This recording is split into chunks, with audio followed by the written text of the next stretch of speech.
For today's cup of coffee, we're going to continue on the PsyOps mini-series here, and I think I confused the hell out of everybody yesterday because I didn't put down part 2, and I should have.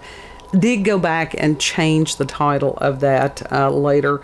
I totally confused the folks there on YouTube because they're like, where's the video? Where's the video? They had from yesterday's, they're like, basically it's like, have you died? No, they didn't say that. It's like, maybe her internet's out. Maybe their electric is out. And it's like, no, YouTube is the only one where I can actually schedule when the video is supposed to be made public. Yeah. And that doesn't work if you've got the day wrong. And it's like, I don't know. I try to watch for these things, but... When did you have it scheduled for? Which day? The next day. And the next day? So, it was a matter of... Who knows? Who knows what the hell I did, but it was screwed up. Pay close attention to the date this time. I try to do that. I really do. And then when I had finally gotten up with notifications and stuff, and they're like, from the day before, the previous cup, and they're like, where is today's video? And I'm like, oh, shit. So I'm hoping at some point BitChute and Odyssey will get it to where you can schedule, for a video to be made public. So I can screw it up on all 3 platforms simultaneously. It cuts down my work. So we're going to be talking today about advertising techniques and the PsyOps and the psychological manipulation. And when it says advertising, remember, you can sell anything, not just products. You can sell as far as political campaigns, ideas. So this can, be used to advertise more than just one thing. Kids over here smirking. And what are you thinking? You could sell your ass. Well, yeah, people do that. I think it's the OnlyFans stuff. But this comes from, it's Creatopy. It's a blog thing. It's a website, basically, that you can make stuff. It's a blog. What was that other one that they had? That people, it's like you can create your own website for free. Wix. That's one. And this is by an individual. I'm hoping that her parents really did not name her this. It's Amalia Madalina Pop. What? Yes. Amalia Madalina Pop. And that was from April the 23rd, 2020. I'm hoping to God that is a writer's name. That or she needs to go back and slap her parents. And the article is entitled 15 Compelling Advertising Techniques That Work. Now remember, this is PsyOps. It truly is. And she says that we live in a fast-paced world in which advertisers race to keep up with consumer behavior and trends. The collective attention span has drastically decreased in the last few years due to the digital information overload, a study by the Technical University of Denmark suggests. Consequently, more and more consumers are becoming immune to ads. Uh-huh. They consider that a bad thing. Now, we're just tired of seeing the stuff. And she says, nowadays, crafty designs or short videos often prove to sell better than the traditional 30-second ads. Promoters count on several tactics to boost the effectiveness of advertising, and most of them are related to the psychological appeal of ads, whether we talk about color and cognitive psychology or body language. Now, this falls into the realm of what we talked about yesterday and the dark psychology, which is used not to help people, but to manipulate people. So that ain't cool. And she's got 15 compelling advertising techniques. 1, color psychology. Now, that's been around for a long time. Color psychology is one of the most common and effective techniques used in advertising. Color psychology analyzes the influence of colors upon human behavior, decision making, and ultimately purchase. Color schemes have the power to send powerful messages. She could have picked another word. I mean, she really could have. Without the use of too many words. In color psychology, every shade has a different meaning. For example, black can be used to make a product look elegant and luxurious. White can symbolize minimalism. Yellow is a universal, accessible color that brings contrast to visuals. Yellow is something that you have to really watch where you use it and how much you use it, because it can repel people. If you don't want your mother-in-law to stay long, put her in a yellow bedroom. For real. Yeah. It can irritate. Black and gold or black and silver is the most tacky, gaudy It depends. looking shit. It depends on whether it's on metal or whether it's on clothing. But you've got to realize within each shade, there are opposite meanings. It's just like red. Red can either be representative of anger or it can be representative of passion. You know, Romance. Yeah, same thing. Black, there's people that view that, that's a very comforting color for me. Whereas other people, they can look at the color black and it symbolizes some kind of evil. I've never understood that. It's always confused me. Yeah. White. White is the color of frustration. Because there are people, my mother's a prime example of that. She insists on having things white. She insists on wearing white. And then she wants to gripe when it gets dirty. White light. You That's know. what I think. Well, Clean. it reminds White me. is clean. It reminds me of nursing, and so it's a matter of Futuristic. bleach. It reminds me of the smell of bleach. Simplistic. But I'm one of these, I see colors and it's like, Minimalist. it reminds me of tastes and textures and stuff. I'm one of those weird people. Mm-hmm. So, colors. You hate pink. I like I do. I hate pink. I really do. That is one of the things that, when I did my rotation through some mental health ward in nursing and stuff, and they had the pink room, and it was this Pepto-Bismol color pink. That was a locked room with a light bulb that was about 20 foot in the air, just a mattress on the floor. It's just pink. It was, and it was supposed to help calm them. It didn't calm me, especially when they closed the door and I saw the scratch marks in the paint. Well, actually, it is proven that pink does calm you down for a short time. Yeah. And then, if you are exposed to it too long, you will become agitated. But it depends. It's determinant upon the shade of pink, too. Mm-hmm. There's a difference And between pastel pink, and fuchsia and all these colors in between. It does, as far as the individual. So these things are not universal, but just be aware of that. This is a good one that is typographic composition. That's your lettering. I like to play with letters and fonts and different things like that. Yeah. And, if you've got something that is like a Rolls Royce or something, you're not going to use some of the little horror fonts that I use. You don't want the dripping blood, font with the Rolls Royce. The hell you say? I want one. I want a Rolls Royce and I want to got that motherfucker out. Well, but I mean, most people, they want that. I want Elvira's car. Well, that wasn't a Rolls. It was something else. No, but it was a Cadillac or something. Thunderbird. Was it a Thunderbird? Mm-hmm. Okay. But like Thunderbird, Rolls Royce, got those fuckers out, hell yeah. Yes, but that's a very niche market. But for a normal Rolls Royce, you're going to want to have that very elegant scroll print with that. It looks tacky as shit. It's just traditional. It is traditional. Then you It looks have tacky as fuck. minimalism. Now, that has become a huge thing, but in advertising, because I have worked in advertising on some of these things, so I was familiar with these. The idea of minimalism is appealing, but... Well, in a world where everything is cluttered, then minimalism can very much stand out, especially in marketing.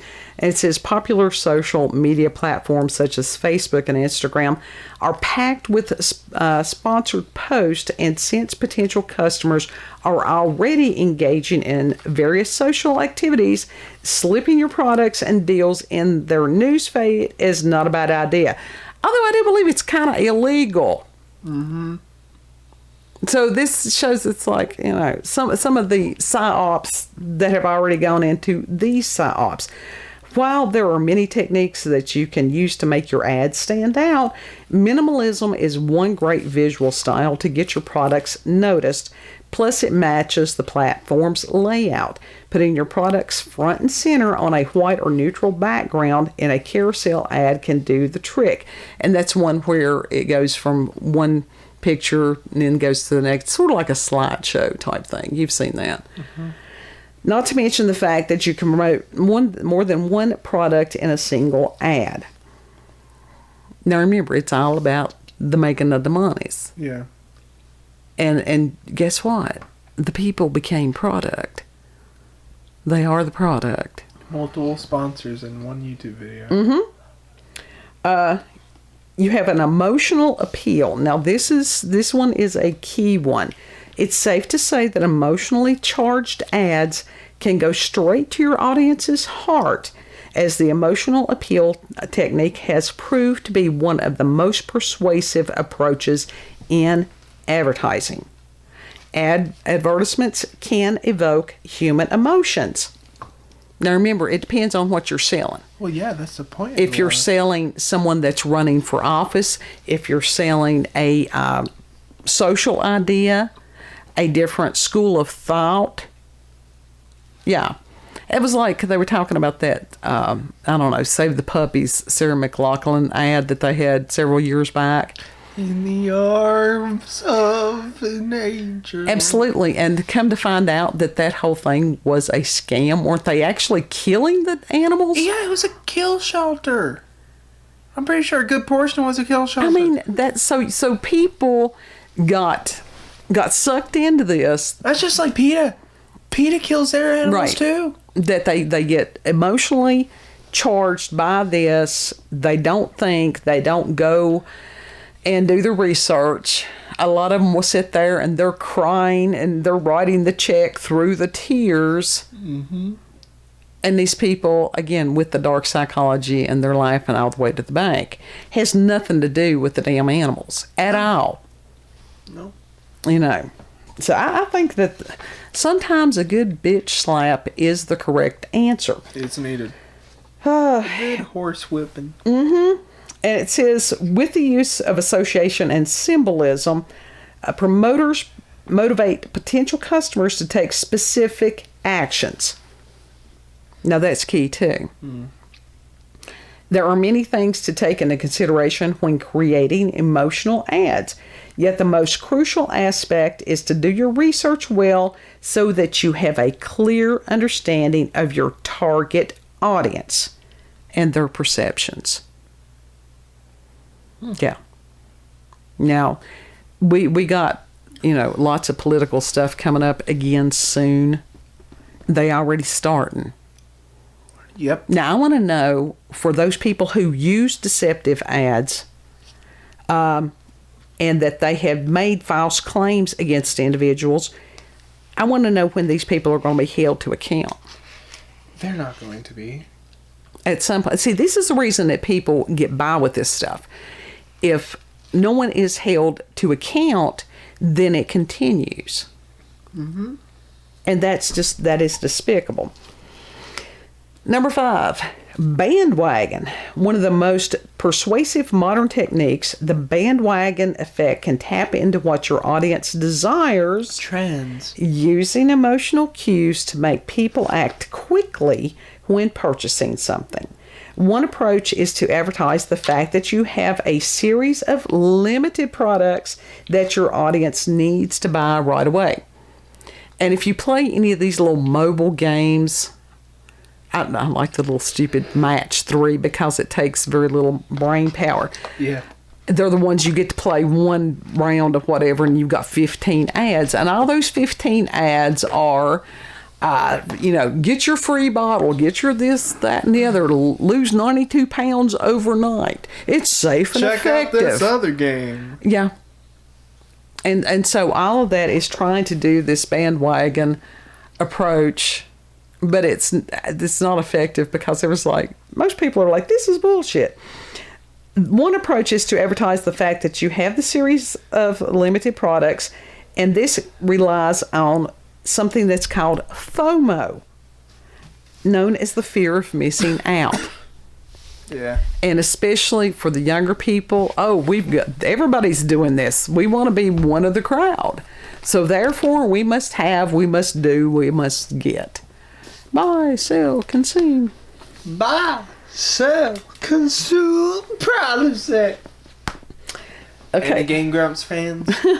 Amazon is the ultimate testimonial for the bandwagon approach, as the platform obviously goes the extra mile to match potential customers who have similar needs with their listings.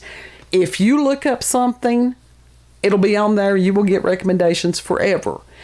YouTube's does the same thing. Wish does the same thing. Everybody's doing it. They're targeting people. Mm-hmm. As far as what their search may be. What they're not understanding is that just as a lark, people search certain things. Yeah. Always go back and clear your browser history. It's the best. Oh, I never don't. Because if you watch one thing, like I said, for the 92 years, you'll get something about weird stuff. Yeah. Everybody looks up weird stuff every now and then. So, yeah, clear those search histories. Gestalt principles. And this is for everything to run smoothly and all elements to be carefully positioned in design.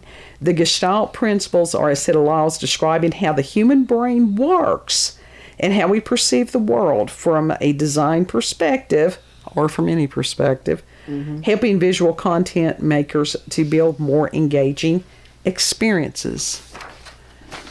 So it's like, yeah, they do intend them to be little mini movies that you two can participate in. Yeah. Number 7, the golden ratio, and this is the mathematical ratio encountered everywhere in nature, and it's used in design to create perfect compositions that are not only effective, but are also remarkably pleasing to the eye. Now, again, psychological manipulation. This is what, why do people think that certain people are beautiful?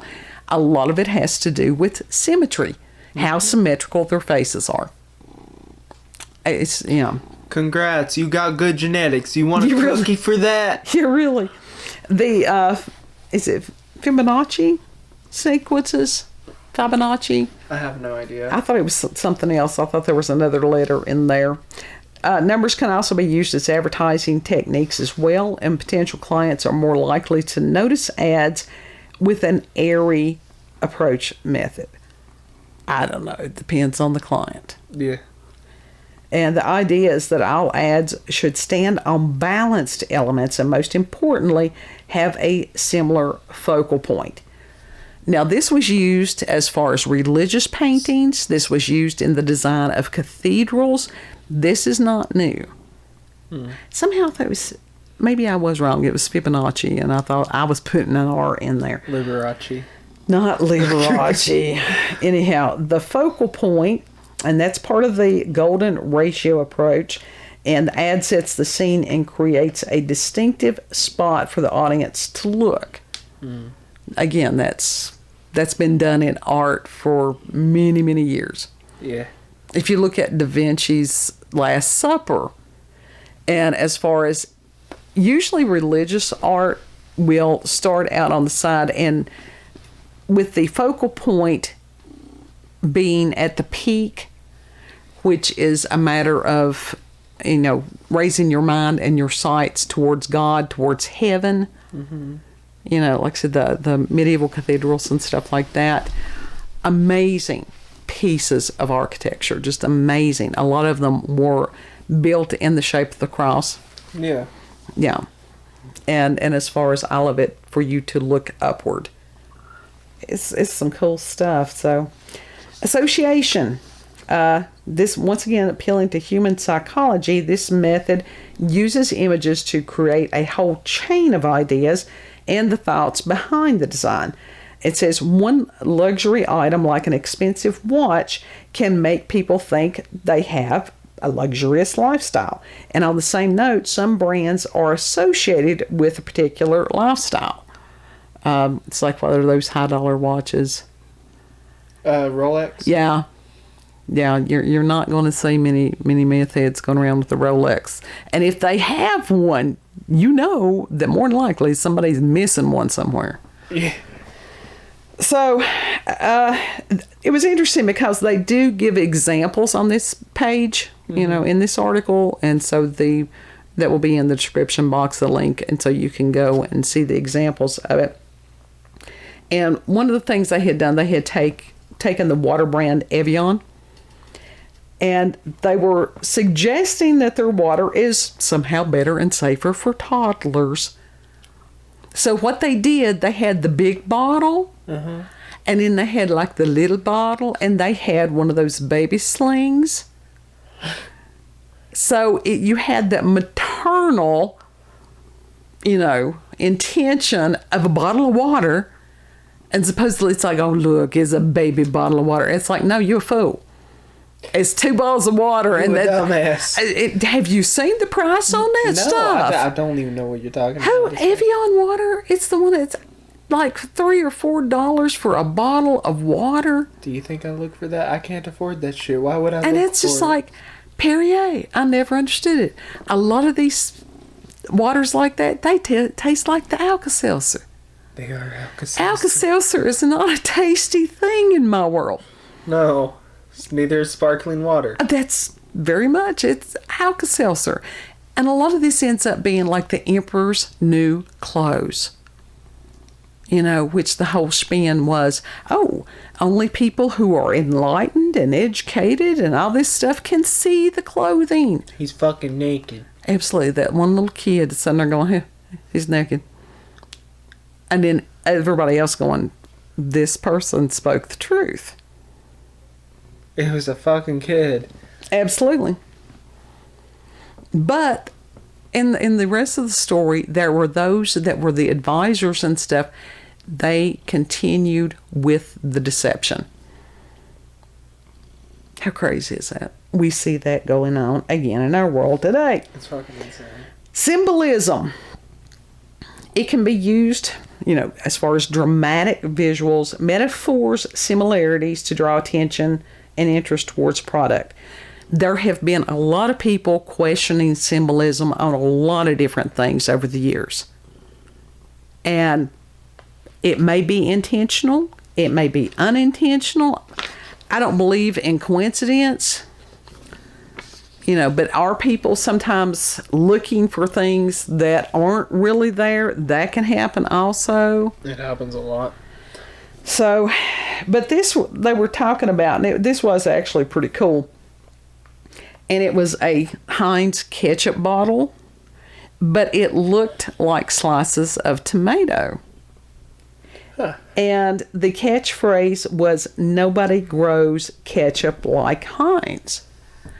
And so it was a matter of it actually being the tomato instead of the ketchup. So they were trying to symbolize it back to the actual product. Well, that's basically what it's made out of. It is. It's ketchup and it's tomatoes and sugar. Yeah. That's it. Tomato, sugar, and vinegar, I think. Body language. Okay, sometimes instead of using text to convey a message, advertising works with body language, which of course is a nonverbal. Why would she have to tell these people it was a nonverbal form of communication? I don't know. Anyhow, it says by using this strategy, your ad can express emotions through a person's posture, body movement, or in a form of facial expression. Facial expression is huge. Facial expression has been taken for about, 2 years or so? Yeah. Yeah. That's not a good thing. No. It says a subcategory of the body language technique is gaze induction. What this means is that the person featured in the ad, which is usually a celebrity in a perfume or luxury watch ad, will not be looking directly at the viewer, so it will create a feeling of mystery. It's sort of gazing at their shoulder. I keep thinking Zoolander every time. Was it he couldn't turn right or he couldn't turn left? I think so. I don't know. Then we have endorsements. Certain brands use celebrities for advertising their products because they carry a particular influence over their audience. Millennials have a soft spot for endorsements. Now let's think about what's been going on lately and how this type of psychological manipulation applies to other things than just selling ketchup. All right, so-and-so said something. This celebrity comes out and says, oh, shame, shame, shame. You should have never said that. Because that you said this, shame, shame, shame. You no longer, you have to go to the fringe of society. Be gone from us forevermore. Yeah. And people pile on. Now, we're seeing that going on in our world today. We have seen it lots over the past few years. Then we have behind the scenes. And among the various types of advertising methods, this one always works when you want your audience to feel more connected with your brand. Mm-hmm. And it says, photos and videos from behind the scenes will make your customers appreciate all the hard work that went in behind that campaign. Nobody appreciates shit. Which a lot of it is bullshit because you've got somebody there with a computer that knows how to do CGI really well. Mm-hmm.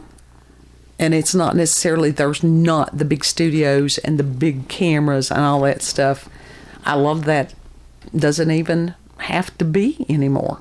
No. Which is a good thing and a bad thing. Another is the use of fantasy. Well, shit, we've got people making up everything now. Oh, yeah. And it's like, what's the difference between a fantasy and a nightmare on some of this? Who knows? The combination of the advertised product and the visual fantastic element never ceases to spark the audience's imagination. There was somebody that commented the other day, they felt like, they said that he thought that maybe he had died in his last car crash and was in hell. Somebody else had, they were like, same. And I had thumbs up both of them because, it's all of us are wondering that. Jeez. Facts and statistics. It says this is a popular technique used in promotion. Not really. And it says that it's calling out the rational part of the human brain. The problem with using facts and statistics is, are they accurate? Or have they been made up? Damn you, Noah, forever. They broke my heart. Now, What? I don't... It's the National Oceanic something. It's NOAA. And it's like, I'm sorry, I can't remember it right now. They do the data on the weather and the ocean and everything like that. And they lied. And there's been a lot. This is part of the reason as far as the science, because they have lied. It's been proven that they've lied. Right. Multiple occasions. And somebody says, oh, trust me. No. What is it? First time round, shame on you. Second time round, shame on me. Yeah. So this was interesting that you can get, there are degrees in this, doctorate degrees in this type of manipulation. And one of them that you could have a joint degree in psychology and business. So what is that? That's dark psychology right there. You are going to learn how to screw people's brains over. Then, of course, there was political psychology. Psychology and political, whatever the fuck, should not mix. No, it really shouldn't. And it says that what does a political psychologist do? They can serve a wide variety of functions. Some work with media outlets to analyze voter behavior, including why people vote and why they vote the way they do. They may investigate voter biases. both with regard to political candidates and proposed measures on the ballot. Other political psychologists work for local, state, or federal agencies to study voter behavior. The hell you say. Bullshit. The hell you say. So that is interesting, and I think I did find the link on that, and we'll include that, and so you too could study to become a political psychologist. So I think, as far as I know, like I said, that advertising, that works for advertising whatever you want. Mm-hmm. And then they'll probably end our little mini-series on the PsyOps 101, and everybody's going, yay, we get to go something else. Mm-hmm. But every now and then, as far as going into the dark forces that propose these things. Yeah. Yeah. And so we will revisit this from time to time because propaganda and everything. But we'll do a little bit of break in between. Mm. So if you've got experiences with the paranormal, I start to say the paranoid again, with the paranormal, supernatural encounters with UFOs, aliens, cryptids, if you have a degree in political psychology, if you've got local, regional, family myths or legends, send us an email, cupofcoffeewithscream@gmail.com. And thank you for pondering great ponderings with us, having coffee with us, and just sharing your time. We appreciate that. Mm-hmm. And if you liked this video, don't forget to like, share, comment, and most of all, subscribe and click that little notification button for daily notifications of our daily uploads. Hopefully at the correct time. The cat smells like cat food. Of course he does. He stinks. He looks like Dr. Evil. He does. He really does. You should see him with the wide eyes. Yeah. They just look like orbs. Cats. They're cats. They have an agenda all their own. So we'll see you guys on the next. They know all our secrets. They do. We'll see you on the next cup. Bye. Bye.